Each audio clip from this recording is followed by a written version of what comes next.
Laurent Fabius, Benoît Hamon a présenté un programme pour l'égalité réelle. On y voit entre autres des allocations pour les jeunes dès 16 ans, des baisses autoritaires de loyer. C'est ça la substance d'un programme? Ça pourrait être le vôtre? Non, j'ai pas lu ça comme ça.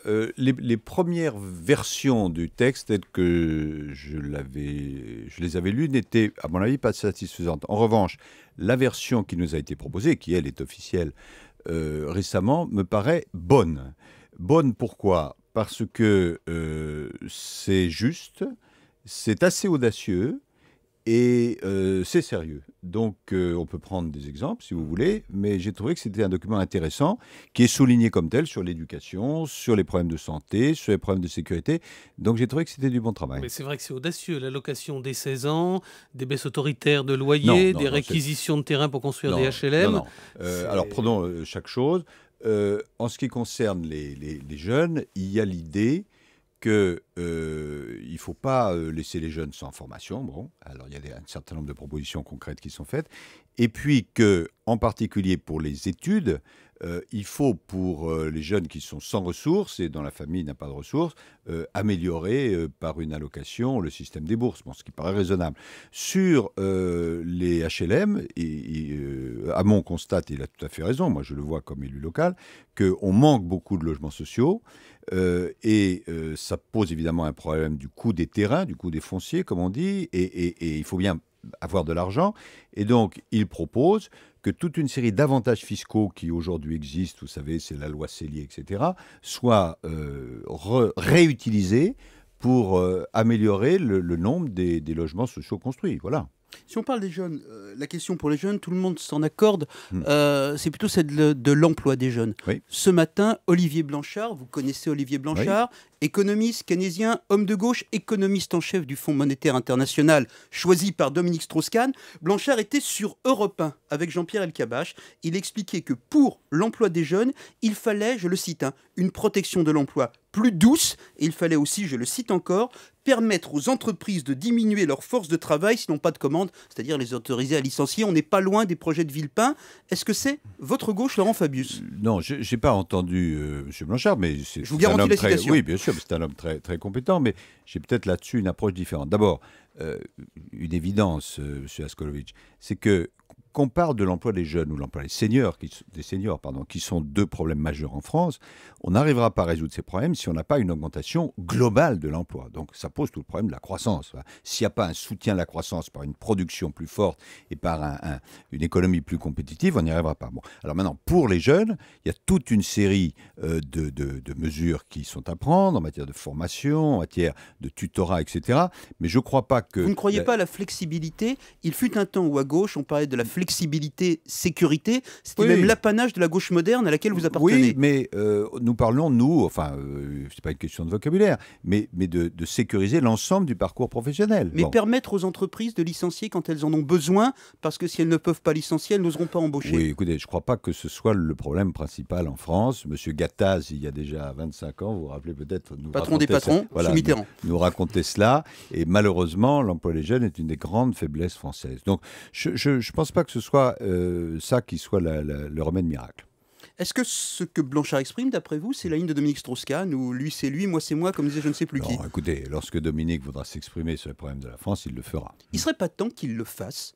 Qu'est-ce que c'est que ce Dominique Strauss-Kahn, favori des sondages et que vous attendez vous aussi, dont on ne sait pas ce qu'il pense, et quand on se met à deviner ce qu'il pourrait penser parce que ses proches parlent, vous dites non, ça ne compte pas. Écoutez, je pense que nous avons un calendrier. Bon, Dominique aujourd'hui est le patron du FMI, c'est un rôle très important.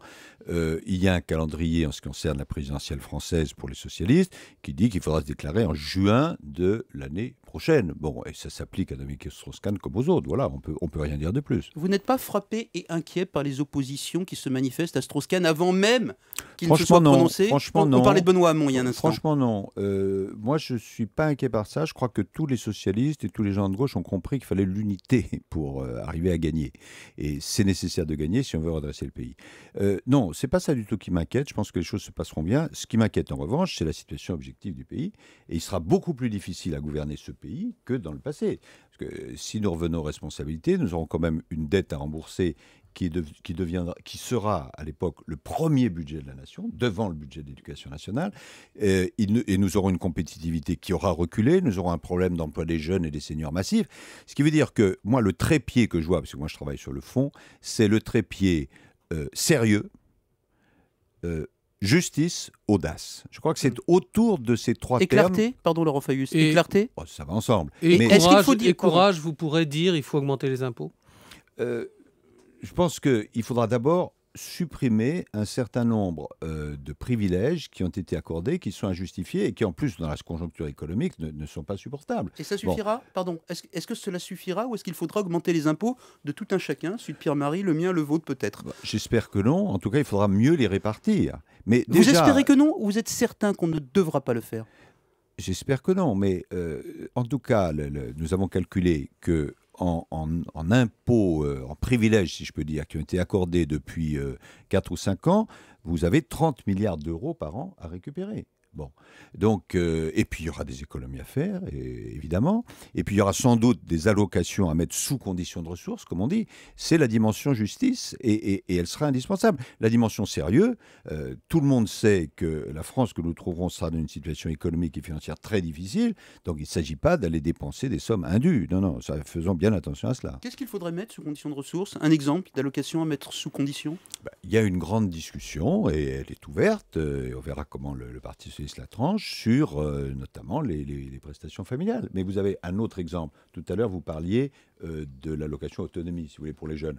Bon, je pense qu'il faut prendre en considération le niveau de ressources de la famille. Il y a des jeunes qui sont en grande difficulté, qui doivent être aidés pour faire leurs études, ou tout simplement pour vivre, et il y en a d'autres qui ont la chance de pouvoir vivre sans cela. Allocation familiale, comme les Britanniques. La droite britannique les supprimait pour les gros revenus? Oui, mais le problème de la droite britannique, vous avez vu le plan qu'ils ont fait, qui est un Mais plan... vous êtes d'accord avec ça? Non, parce que c'est un plan de super austérité, et ma crainte, c'est que ce plan va avoir un effet récessif majeur. C'est-à-dire que les Britanniques espèrent qu'ils vont pouvoir avoir des rentrées fiscales avec ça, mais moi je crois que ça va tuer la croissance. Est-ce que Squarcini, la DCRI et les journalistes aujourd'hui, c'est un remake vu de droite des gendarmes de l'Élysée sous Mitterrand? Non, je ne pense pas qu'on puisse faire de comparaison. J'ai vu effectivement qu'il y avait des accusations concernant le tel service de l'État qui aurait espionné des journalistes. Si c'est le cas, c'est inadmissible. C'est inadmissible aujourd'hui, comme ça l'aurait été hier.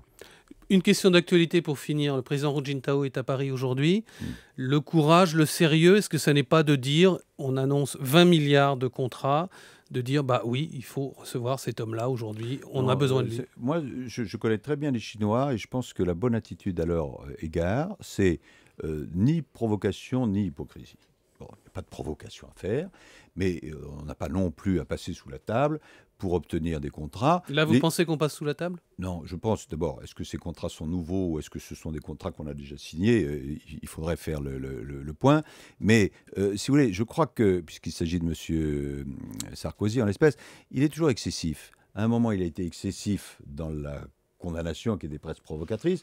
Et aujourd'hui, on est excessif dans le silence. Moi, je crois qu'il faut respecter énormément la Chine, une grande puissance qui a fait des accomplissements magnifiques, mais en même temps, lui dire les choses d'une manière franche et parler aussi, non seulement des droits de l'homme, bien sûr, mais des sujets de fond, c'est-à-dire le niveau du yuan, c'est-à-dire comment on va vers un juste échange. Parce que sinon, faisons bien attention, je termine là-dessus, les États-Unis vont jouer sur la baisse du dollar. Les Chinois sont en train de le faire, les Anglais vont le faire, et l'Europe, elle, va être, j'allais dire, la naïve de service. Si on continue comme ça, alors on ne vendra plus du tout d'Airbus.